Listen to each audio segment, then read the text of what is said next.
আদর কর্মসূচি পালন করব, তবু আল্লাহর ওয়াস্তে আমাদেরকে আর নাক কাটাবেন না, আর জনতার সামনে বেজ্জতি করবেন না। অনুগ্রহপূর্বক সবাই এক টেবিলে এসে উম্মাহ এখন জাতীয়বাদের বিরুদ্ধে, সেকুলারিজমের বিরুদ্ধে, হিন্দুত্ববাদের বিরুদ্ধে, ইস্কনের বিরুদ্ধে উম্মাহ এক হয়ে যাক। আকীদার মারামারি হবে, আগে সংসদের চেয়ার বুঝে নেন। আগে প্রতিবেশীর সাথে যখন মারামারি হবে, চার ভাই এক হয়ে যান। বাগ বাটোয়ারা যখন বাপের সম্পদ নিয়ে হবে, তখন আগে ঘরের ভিতরে ঢুকেন, ঘরের চাবি বুঝে নেন, তারপর চেয়ার টেবিল নিয়ে মারামারি করবেন। আগে বাংলাদেশের সংসদ বুঝে নেন, তারপরে আকীদা নিয়ে মারামারি করবেন। আগে বাংলাদেশ বাগ বাটোয়ারা করে নেন, বাগ বাটোয়ারা করার আগে বাইরে বাইরে মারামারি করবেন। মিস্টার হরিফদ আর মধুসূদন এসে সংসদ ভবন দখল করবে, ঠিক কিনা? এতটুকু কথা বুঝতে কি সুল্লামুল উলুম পড়া লাগে? এতটুকু কথা বুঝতে কি ফলসফার কিতাব পড়া লাগে?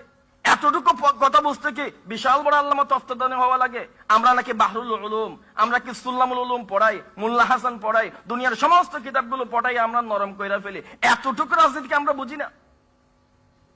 আগামী নির্বাচনে যদি আলেমরা যদি এক হতে না পারেন, আগামী নির্বাচনে যদি আলেমরা এক হতে না পারেন, জনগণের কান্নার ভাষা যদি আপনারা শুনতে না চান, রবের কসম করে বলছি, এক শাপলা চত্বর তৈরি হয়েছে নাস্তিকের বিরুদ্ধে, আরেক শাপলা চত্বর আমরা তৈরি করব নাস্তিকদের বিরুদ্ধে না, বাংলাদেশের আকাবিরদেরকে একটা মিলে বসানোর জন্য। চিল্লায় বলেন ঠিক কিনা? আমরা তরুণরা পথে নামবো, লজ্জায় মানুষদেরকে মুখ দেখাতে পারি না। দেখেন, পাকিস্তান আমাদের জন্য উদাহরণ হয়েছে। মৌলানাদেরকে সবসময় ব্যবহার করা হয়, আমাদেরকে আমাদের বাগ দেওয়া হয় না। উদাহরণ দিলে বুঝবেন। ধর্ম উপদেষ্টা ডক্টর আফামা খালিদ সাহেব হাফিজাহুল্লাহ, যেভাবে হোক আপনারা একজন উপদেষ্টা পেয়েছেন। ইতিহাস আপনারা জানেন, প্রথম নমিনেট তালিকার মধ্যে কিন্তু ডক্টর আফামা খালিদ সাহেবের নাম ছিল না।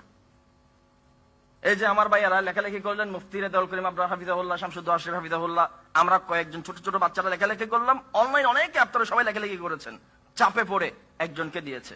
অথচ পাল্লায় তুলে যদি শহীদের রক্ত মাপেন, শাপলার ইতিহাস, 16 সালের রক্তের ইতিহাস, 19 সালের রক্তের ইতিহাস, মোদী বিরোধী আন্দোলনের ইতিহাস, মূর্তি বিরোধী আন্দোলনের ইতিহাস, 24 জুলাই অভ্যুত্থানের ইতিহাস, এই শুধু যাত্রাবাড়ির রক্তের ইতিহাস, পাল্লায় যদি রক্ত তুলে মাপেন, সবচাইতে বেশি রক্ত দেওয়া তালিকার মধ্যে উলামায়ে দেওবন্দের সন্তানরাই ছিল।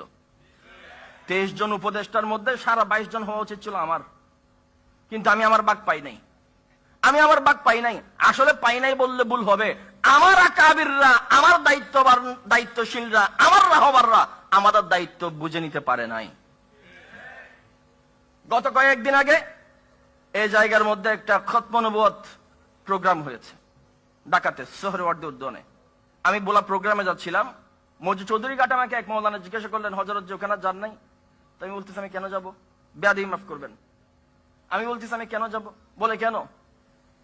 খতম নবুয়ত প্রোগ্রাম হচ্ছে, আপনি যাবেন না? সবাই গেছে। আমি বলছি সবাই যাবে, আমি যাব না। কেন যাব না? ডক্টর ইউনুস সাহেব, ওনাকে যদি বলা হয় খতম নবুয়ত শব্দটা লেখেন, উনি লিখতে পারবে? কার কাছে আপনি খতম নবুয়ত চাচ্ছেন? উলামায়ে কওমিয়া সারা জীবন ভিক্ষুক ছিল, ভিক্ষুক কেন থাকবেন? আমরা 50টা বিল্ডিং বানাইছি মাদ্রাসার মধ্যে ছাত্ররা থাকার জন্য, সবটা জনগণের টাকা। এক বছর একটা বিল্ডিং না বানিয়ে, 2টা বিল্ডিং না বানিয়ে মাদ্রাসার মার্কেট বানানো যায় না? ওই মার্কেটের টাকা দিয়ে মাদ্রাসা চালানো যায় না? নিজেদেরকে পায়ে দাঁড়ানো যায় না? আমরা কেন উপরের কাছে গিয়ে খতম নবুয়ত তালাশ করবো? এত বড় মানুষের সমাবেশ ঘটাইছেন, এই জনসমাবেশ থেকে আপনাদের ঘোষণা দেওয়া উচিত ছিল। এই সমাবেশ খতম নবুয়ত চাওয়ার জন্য নয়। আমরা সবাই খতম নবুয়তকে মানি, এটা আমাদের ঈমান, আমাদের আকীদা। আমরা সবাই এক হব, খতম নবুয়ত মান্যওয়ালারা এক হব। আগামীতে সংসদে যাব, আমরাই আইন বানাবো, আমরাই আইন উপস্থাপন করব, আমরাই আইন পেশ করব, আমরাই স্বাক্ষর করব, আমরাই সাথে সিগনেচার করে বাংলাদেশে খতম নবুয়তের সিল মারবো। চিল্লায় বলেন ঠিক কিনা? কেন আপনি ভিক্ষা করবেন? ডক্টর ইউনুস খতম নবুয়তের বিষয় কি জানে? একে খতম নবুয়ত লিখতে জানে? আমি জানি খতম নবুয়তের প্রোগ্রামের আগের দিন খতম নবুয়তের অবস্থান যে ছিল, আজকের দিনেও একই অবস্থান।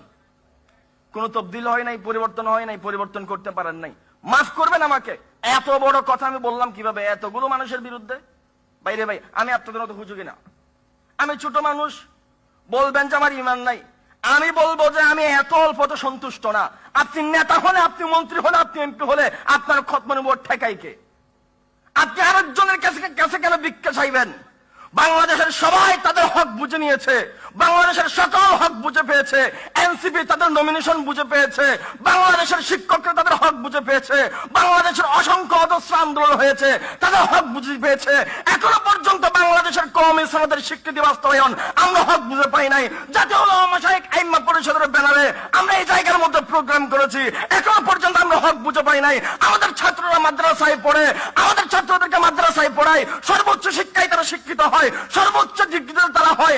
মধ্যপ্রাচ্যের মধ্যে বাংলাদেশের কওমি মাদ্রাসার ছাত্রগুলো 1 নম্বরের ডিগ্রি নিয়ে আসে।